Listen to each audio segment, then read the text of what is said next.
Não dá mais para voltar. Voltar como? Começar tudo de novo como? Não tenho dúvida mais nenhuma. Convicções inabaláveis. 40 anos vendo isso acontecer e travando diálogos não muito comuns. Mas durante 40 anos você consegue captar um bocado de informação. 40 anos foi exatamente o que aconteceu comigo. Próximo. Chegou um momento que eu fiquei tão esmagado com essas evidências que eu resolvi colocar esse livro. Os senhores não estão vendo aqui um médico paramentado como eu para entrar numa cirurgia. Os senhores estão vendo o Frederic materializado. Foi assim que ele saiu da cabine. Ou então com aqueles mantos. Observe que quando ele saiu materializado e foi fotografado, ele tinha nas suas mãos um lírio, que é o símbolo de Frei Luís. Quando ele vivia lá no convento de Petrópolis, ele que cuidava do jardim. Em homenagem, em agradecimento ao Frei Luís, quando ele se materializou e foi fotografado, ele trouxe um lírio nas suas mãos. Próximo. Bem, e aí eu resolvi escrever esse livro, A Face Oculta na Medicina, onde eu repito, mostro que nenhum médico está sozinho. Tamanha é a quantidade de informações que você tem que manipular na tua mente para tomar decisões terapêuticas e diagnósticas, que tem que ter alguém soprando no teu ouvido. E botei o nome de A Face Oculta na Medicina. E aí, a minha vida virou pelo avesso. Só nos últimos 3 ou 4 anos, 3 anos, já me levaram 4 vezes para a Europa para falar em faculdade de medicina e de odontologia, em Paris e em Lisboa. Você não imagina a necessidade de informação que eles têm. Quem somos nós? De onde nós viemos? Para onde que nós estamos indo? Onde estão os nossos entes queridos? O que é que nós estamos fazendo aqui? Entendido? Percebeu a importância do que nós fazemos? Nós somos um pugilo, não somos dos mais numerosos, mas somos dos que mais estudam. Então a nossa fé é uma fé raciocinada. Nós acreditamos não porque um sacerdote nos diz que é assim, não porque alguém querido, como pai e mãe, nos dizem que é assim.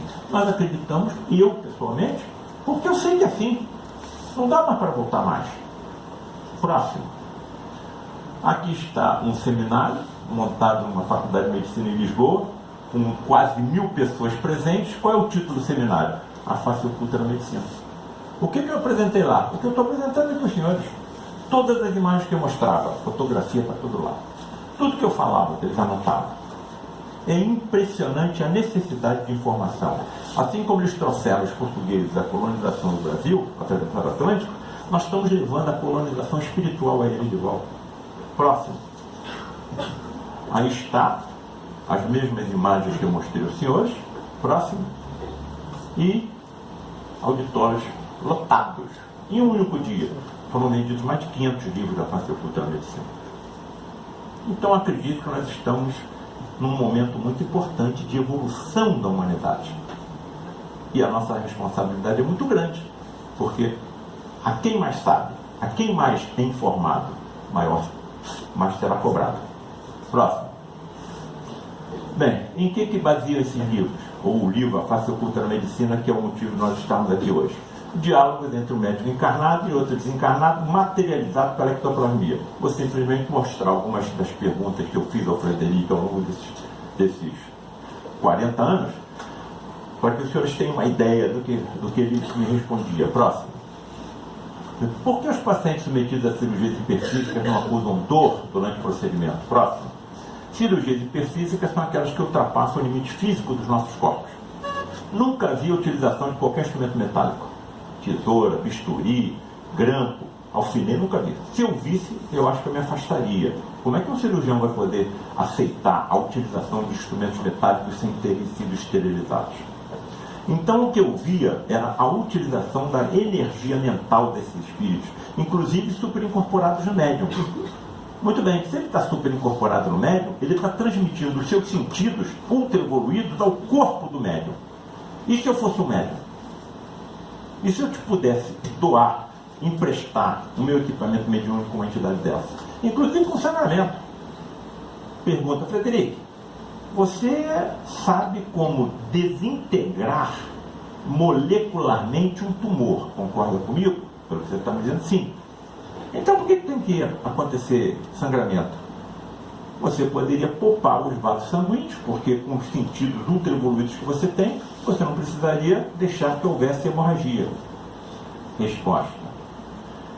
deixamos que aconteça um sangramento para aumentar a fé do paciente e a sua. Resposta, próxima. Eles sabem como estimular o sistema nervoso dos pacientes a liberar endorfinas e encefalinas, substâncias químicas semelhantes às endorfinas. Prestem bem atenção, endorfinas, morfinas internas. Algumas dessas endorfinas e encefalinas produzidas pelo nosso sistema nervoso central têm até 200 vezes mais potência do que qualquer morfina que você compra no mercado. Um mecânico de automóveis, que era o Gilberto Arruda, não poderia me dar uma resposta dessa. Então o que me deu foi um médico, um cientista. Muito bem. Então os espíritos anestesistas que os acompanham, e se os nossos anestesistas soubessem fazer isso? Próximo. Por que com frequência vejo você e outras entidades médicas atuarem em regiões do corpo dos doentes distantes da enferma? Eu sei que o paciente está com tumor no estômago, o Frederico está atuando no tórax. Eu sei que o paciente está com uma isquemia coronariana, o Frederico está atuando no abdômen. Eu sei que o paciente está com tumor cerebral, o Frederico está atuando no tórax. Por quê? A distância. Vou mostrar a resposta e não vou comentar nada. Os senhores analisem e tirem as suas próprias conclusões. Próximo. A preocupação do enfermo sobre a região ou órgão que ele sabe estar doente dificulta a nossa atuação. Desviamos então sua atenção para outra área, mas na realidade confeccionamos um túnel de ectoplasma até a zona verdadeiramente doente e ali realizamos o procedimento necessário. Não vou comentar nada. Próximo. Frederico, como correlacionar a existência de Deus com as doenças na infância? Por que eu fiz essa pergunta? Eu trabalho no Hospital Universitário Pedro Ernesto.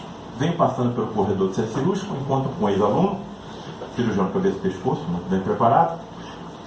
E aí, Leonardo, tudo bem? Tudo bem. Dentro do centro cirúrgico. O que você vai fazer, Leonardo? Eu vou fazer uma traqueostomia e abrir a traqueia de um paciente. Muito bem, você vai fazer uma traqueostomia. E que idade tem esse doente? 6 meses. Por que você vai fazer a traqueostomia numa criança de 6 meses? Vamos lá que eu vou te mostrar. Entrei numa sala de cirurgia, uma criança de 6 meses anestesiada, com um tumor no pescoço quase do tamanho da cabeça da criança. Comprimindo a traqueia, ela não conseguia respirar. Eu olhei aquele quadro e falei, Leonardo, esse tumor nasceu com essa criança. Olha ali, no negatoscópio, aquela tela iluminada onde nós colocamos as radiografias, estava a tomografia da mãe, grávida, e o tumor já aparecia no feto. Cadê o Deus? Está descansando? Está distraído? Está dormindo? Está passeando? Qual é a religião que me dá essa resposta? Próximo. Esse foi o quadro que eu vi. Então ela não conseguia respirar, abriu. Qual foi a resposta que o Frederico me deu? Próximo. Entenda os tumores como aspiradores das impurezas do espírito e tudo se esclarecerá. Mas como é que as impurezas foram parar lá se a criança nem nasceu? Salta aos meus olhos, agria a minha fronte, aperta o meu nariz e puxa a minha orelha. Nós sabemos, pelo que aconteceu em vidas passadas. Matemático, fiz, falei e até pensei, causei o sofrimento em alguém, ficou marcado no meu perispírito. Muito bem, de acordo com o que eu tenho os equívocos que eu tenho cometido, essas deformações e essas impurezas podem ser mais ou menos profundas. E muitas vezes nós precisamos de um novo corpo físico para que funcione como um mata-borrão das impurezas que nós próprios colocamos. Então não foi Deus que colocou, fui eu que coloquei. Muito bem, certa vez um professor Alberto de Moraes Coutinho, pai da mastologia no Brasil, falou, César, então o corpo ele é temporário, sim senhor, o espírito é eterno, sim senhor. Então se o espírito tem uma impureza, ele ocupa um corpo e o corpo atrai as impurezas do espírito, sim senhor. Então por que você opera um tumor? Você retira o tumor do paciente? Não era melhor deixar lá e ele continuar limpando? Pela seguinte razão, professor Coutinho, eu não sei até onde deve ir o sofrimento de alguém. Então eu faço tudo que tiver ao meu alcance para aliviar, para curar e para consolar. Deus age nas criaturas através das criaturas. Se essas impurezas estão em fase final de absorção, muitos médicos, na hora que removerem o tumor, vão curar o doente. Então, o que eu faço quando eu vou operar um paciente? Eu rastreio o corpo inteiro na procura de alguma doença fora do foco primário. Um câncer de mama, vou rastrear. Não tem nada fora da mama, vou operar. E se acontece depois da cirurgia, alguns meses ou anos depois, a doença voltar em algum outro órgão? Eu tenho duas interpretações. Uma, material.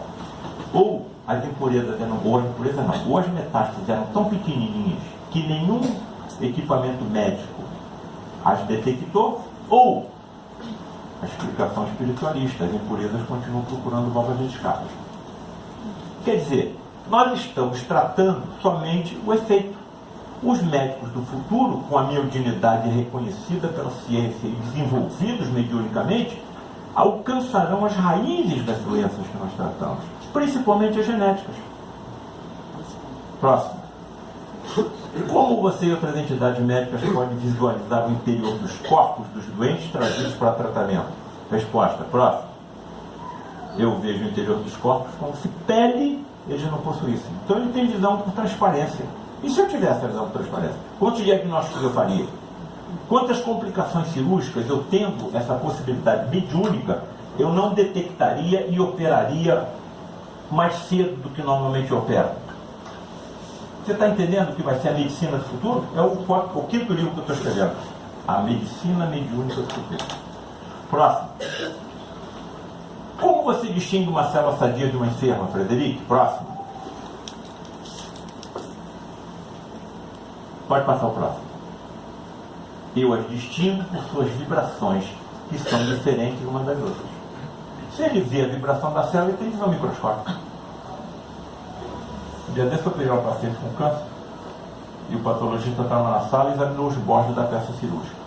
Falou, César, pode terminar a cirurgia, que a lesão foi completamente removida.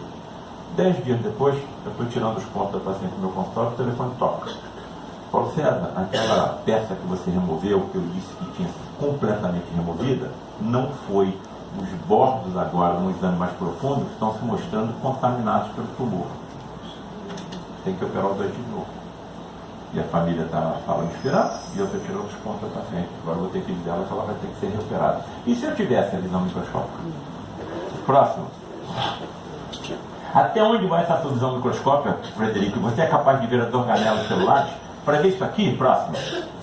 Para ver isso aqui, eu tenho que botar em microscópios eletrônicos que aumentam de até 100.000 vezes. Ele diz que pode. Aí você perde o controle, que a curiosidade científica fica te espetando. Você quer saber tudo, esquece que o doente está no leito. Uma reunião de materialização e a entidade materializada. Próximo. Você é capaz de alcançar com a sua visão o átomo e as partículas subatômicas? Resposta. Próximo. Não. Eu ainda não. Mas espíritos mais evoluídos do que eu podem. Até humildade ele demonstrou. Perceberam o que é que nos aguarda nessa nossa evolução pela eternidade? Pela imortalidade? Próximo. Qual a razão espiritual para a síndrome de Larsen? A última pergunta. A Inquisição. A União da Inquisição. Eu utilizo hoje instrumentos de metal para aliviar e para curar, porque quando era da Inquisição, utilizava, vou te mostrar, para torturar e para matar. Então o santinho aqui que vocês estão pensando que eu sou, era da Inquisição.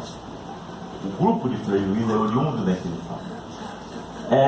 Uma jovem entrou numa cadeira de rodas numa das nossas reuniões públicas, empurrada pela mãe, deformada, inchada, as deformações principalmente nas juntas. E aí o Frederico, sem falar nada, ele estava super incorporado no médium, não estava materializado. Ele se aproximou de mim e falou assim, Paulo César, veja o que nós fazíamos na Inquisição. O que nós fazíamos? Essa jovem era uma das nossas cúmplices na manipulação dos instrumentos de tortura na Inquisição. A Inquisição demorou 600 anos. Aí eu me aproximei da mãe e perguntei, minha senhora, como é o nome da doença da sua filha? Aí ela me respondeu, síndrome de Larsen. Eu nunca tinha ouvido falar nisso. Anotei, fui para casa estudar. Próximo. Doença genética incurável. Joseph Larsen foi o cirurgião ortopedista que descobriu em 1950. Daí o nome, síndrome de Larsen. Afeta em cada 100 mil indivíduos. Então é uma doença rara. Acontece uma mutação genética em um único gene, dos 23 mil que nós temos. Nome, FNLB, não precisa se preocupar com o nome. Esse gene fabrica uma proteína chamada filamina B. Sabe onde é que entra essa proteína? Na estruturação das articulações do embrião. Se o gene está defeituoso, a proteína está defeituosa. As juntas começam a soltar, a luxar, antes da criança nascer. Próximo. E quando nasce, continua. Observem aqui, luxo o cotovelo, luxo a vértebra, luxo o joelho, a bacia, vai por aí fora. Muito bem. Veja os pés dessa criança. Próximo. Foi mais ou menos esse o aspecto que eu vi da jovem na cadeira de rodas com 33 anos, empurrada pela mãe. Bom, se eu estivesse diante de uma plateia de estudante de medicina, pararia por aqui. Doença genética, incurável, pode tratar, mas não tem cura, e vamos em frente. Parar por aí. Mas eu estou diante de uma plateia espiritualista, então vou dar mais um passo. Próximo. Eu vou mostrar o que os instrumentos, alguns da Inquisição faziam. Eles amarravam a vítima pelos punhos por trás e suspendiam. Ainda botavam ferro, terminando o cabelo. Em alguns casos, deixava a vítima cair e antes que ela chegasse no solo, eles prendiam a corda novamente. A vítima se desprendia dos braços. Os braços ficavam presos lá em cima e a vítima caía sem braço e morria de hemorragia. Próximo. Bota na roda, puxa o braço para lá e os pés para lá. Iam colocando nesse trapézio com pesos cada vez maiores. Quando eu percebi as lesões causadas pelos instrumentos de tortura na Inquisição, eu fiquei estarrecido vendo que eram exatamente iguais às lesões causadas pela síndrome de Larsen. Não tem saída. É matemático. Eu não posso conquistar a confiança de milhões e desviar o dinheiro da saúde, da merenda escolar, da educação. Tudo que está acontecendo de errado no mundo é fruto da ignorância.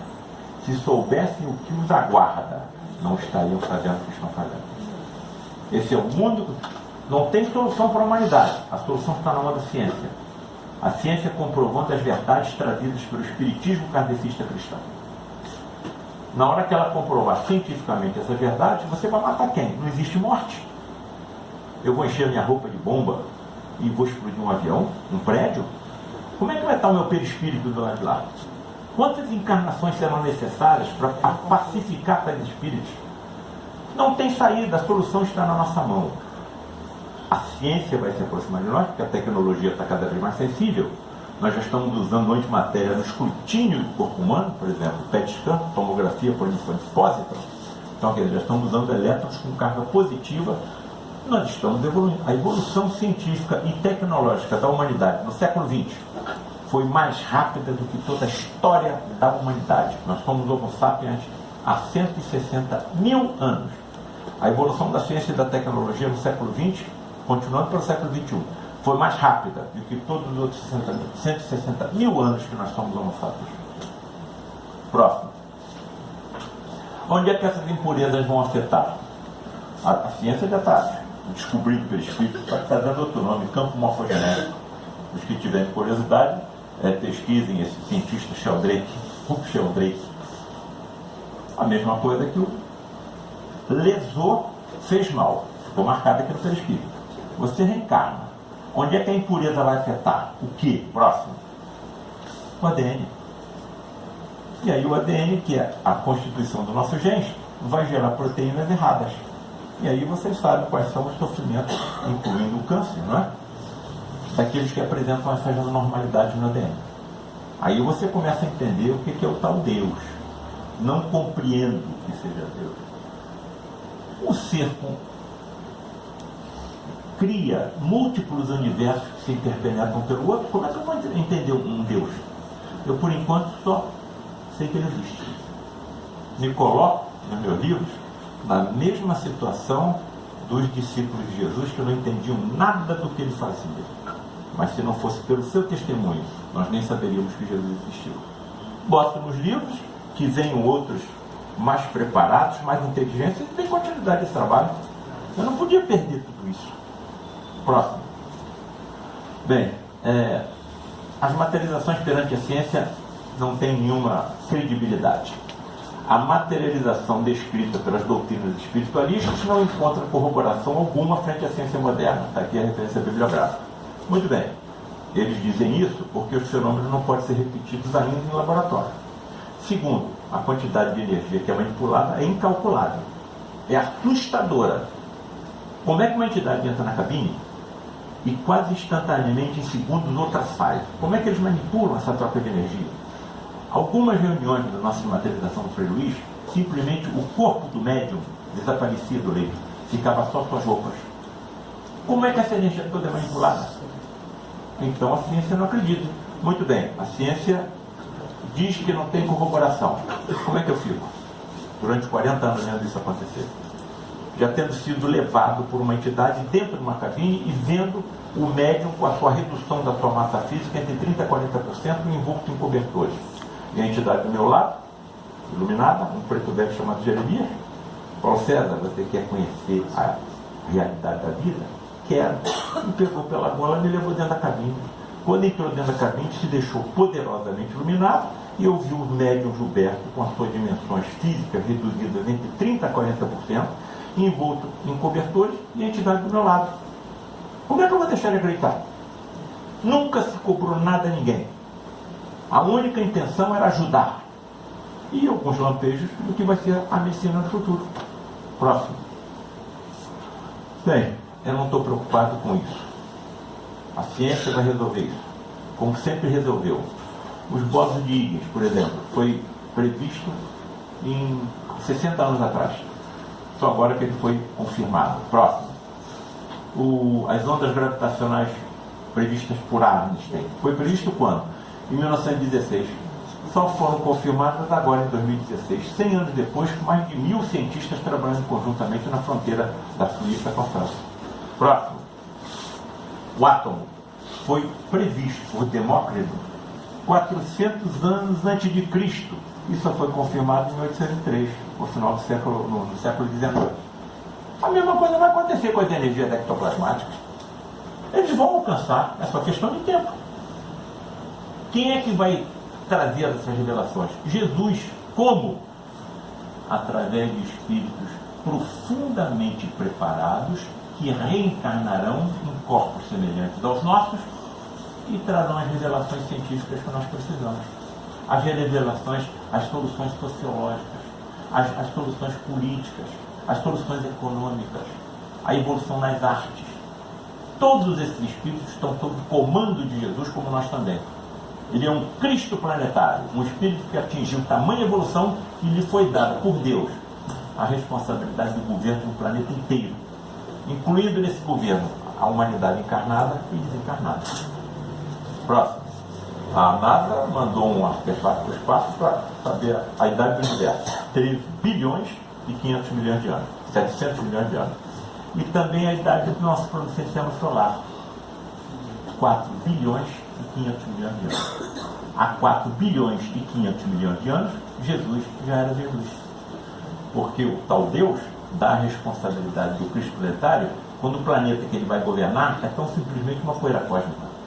Então, há 4 bilhões e 500 milhões de anos, Jesus já era Jesus. Próximo. Aí, volta anterior. Volta anterior, por favor. Volta anterior. Bom, essa fotografia foi publicada em 1983. Pegaram um indivíduo fumante, tinha sido envolvido num escândalo aí. Aí fizeram a fotografia dele fumando.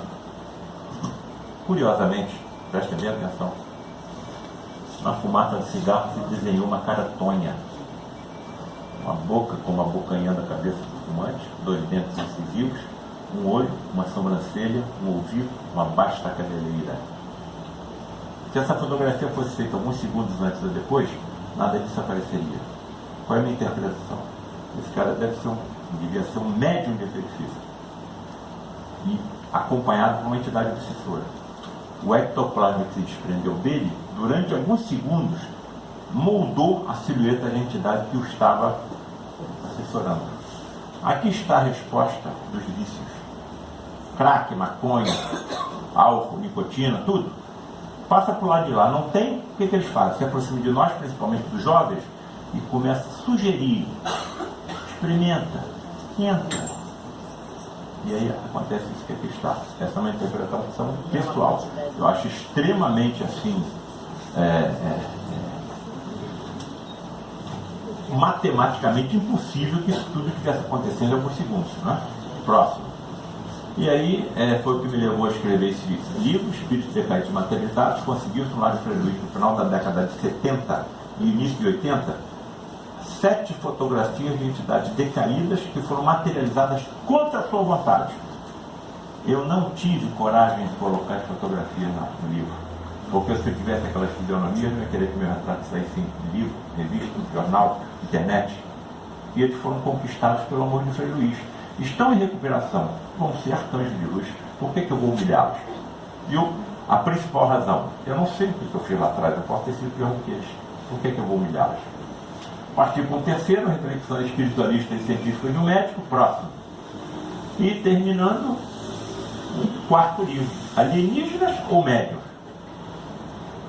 Quase 40 anos atrás, eu estava ao lado do Frederico, ele estava atuando sobre um paciente deitado no leito. Frederico, quando eu opero um pâncreas, quando eu opero um fígado, quando eu opero um estômago, eu vou lá no fundo do corpo do paciente. Por que muitas vezes eu vejo vocês tão simplesmente atuar na superfície?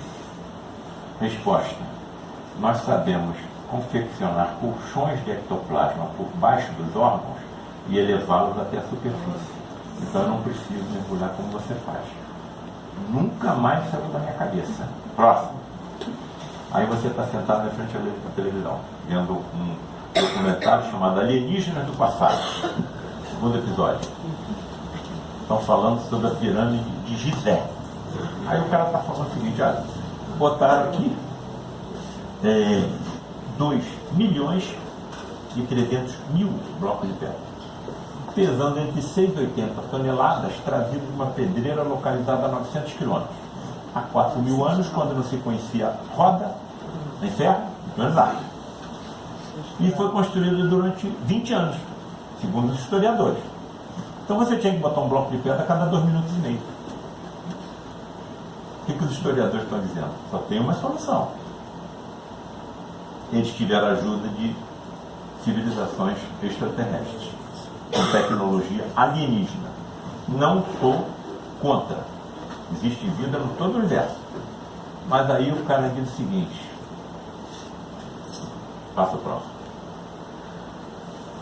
Foram encontrados diversos afrescos em determinados túmulos antigos do Egito, mostrando e descrevendo que os antigos construtores utilizavam uma estranha substância branca, e que quando ela era colocada embaixo dos blocos de pedra, eles eram facilmente elevados e transportados.